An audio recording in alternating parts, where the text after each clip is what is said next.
Hello one and all, good evening to everyone, once again welcome back to my channel. और आज के lecture में सीखते हैं हम लोग कनेक्टेड ग्राफ क्या होता है। लास्ट लेक्चर में हम लोग थोड़ा सा अपने टॉपिक से डाइवर्ट हो गए थे और हम लोगों ने जोहो के बारे में सीखा था। जो लोग इंटरेस्टेड हैं कि जोहो क्या है और इसने हमारे लिए, इस कॉरपोरेशन ने हमारे लिए क्या क्या प्रोडक्ट प्रोवाइड किया है, तो आप लोग हमारे लास्ट वीडियो को चेकआउट कर सकते हैं। और उसके पहले हम लोगों ने सीखा था क्या, साइक्लिक और ये साइक्लिक ग्राफ क्या होता है वो हम लोगों ने देखा था। और आज का जो हम लोग का एजेंडा है वो क्या है, हमारा कनेक्टेड ग्राफ। ठीक है, आज हम लोग कनेक्टेड ग्राफ सीखते हैं। तो हमने क्या किया, डेफिनेशन को यहाँ पे ना दो पार्ट में ब्रेकआउट किया है। ठीक है, और उसके बाद फिर हमने ब्लॉक डायग्राम दिया है with the help of definition, और हम लोग ब्लॉक डायग्राम की हेल्प से समझते हैं कनेक्टेड ग्राफ क्या होता है। तो आइए सबसे पहले हम लोग फर्स्ट पॉइंट को चेकआउट करते हैं कि पहला पॉइंट हमारा क्या बोलता है। क्या बोल रहा है, a connected graph is a graph where there is a path between every pair of the node. Pair किसको बोलते हैं, किसी भी जोड़े को हम लोग पेयर बोलते हैं। तो यहाँ पे पेयर किसका बनेगा, नोड का बनेगा। तो क्या देखिए, तो जो भी हम लोग दो पेयर लेते हैं नोड का, देखिए उसके बीच में एक हमारा एजेज होगा। ठीक है, किसी भी दो पेयर को लीजिए, देखिए उसके बीच में एक एजेज होगा, है ना।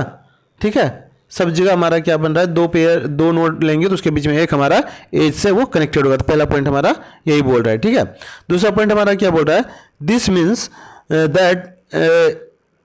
This means that you can start at any vertices and reach any other vertices by the following the sequence of edges even if the path is not direct one। ठीक है, अब देखिए क्या बोल रहा है कि ये बोल रहा है ना कि हम लोग किसी भी वर्टिसेस से शुरू करें ना तो हम लोग किसी भी वर्टिसेस तक पहुंच सकते हैं। माइट भी पॉसिबल ये है हम लोग डायरेक्टली ना पहुंचे, जैसे मान लीजिए हमें ए से एच पे आना था, हम डायरेक्टली नहीं जा सकते लेकिन इनडायरेक्टली जरूर जा सकते हैं by the following the sequence of the edges. तो कैसे करते हैं इसको, एक बार आइए इसको समझते हैं एक बार फिर से। ठीक है, देखिए ए से चले हम लोग बी पे आ सकते हैं, डी पे आ सकते हैं, डी से एफ पे आ सकते हैं और एफ से ई पे जा सकते हैं और इसे एच पे जा सकते हैं। मतलब किसी भी नोड से शुरू करेंगे और किसी भी नोड तक पहुंच सकते हैं by following the sequence of the edges, यही बोल रहा है। ठीक है, तो अब और दूसरा एग्जांपल लीजिए, मान लीजिए हमें बी से चलना है, कहाँ पे जाना है, ई तक या जी तक जाना है, ई तक जाना है या जी तक, दोनों पे को ट्रेवल कर लेते हैं। इधर से चले बी से चले ए पे, ए से चले डी पे, डी से चले एफ पे और एफ से ई पे, ये वाला एक कंप्लीट हो गया। आइए तो दूसरा देखते हैं।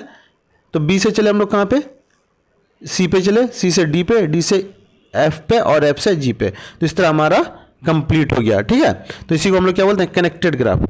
अच्छा, अब दूसरा ग्राफ हमें, ये तो कनेक्टेड ग्राफ है, ये तो समझ में आ गया। क्या ये कनेक्टेड ग्राफ है, हाँ जी सर है, क्योंकि हम लोग यहाँ भी किसी ग्राफ से चलेंगे और किसी भी नोड से चलेंगे और किसी भी नोड तक पहुँच सकते हैं। ठीक है जी। अच्छा, क्या तीसरा हमारा है, क्या तीसरा हमारा डिस्कनेक्टेड ग्राफ है क्योंकि ये यहाँ पे ज्वाइंट नहीं है। तो आज के लिए इतना ही रखते हैं। Bye bye and take care, see you in the next video.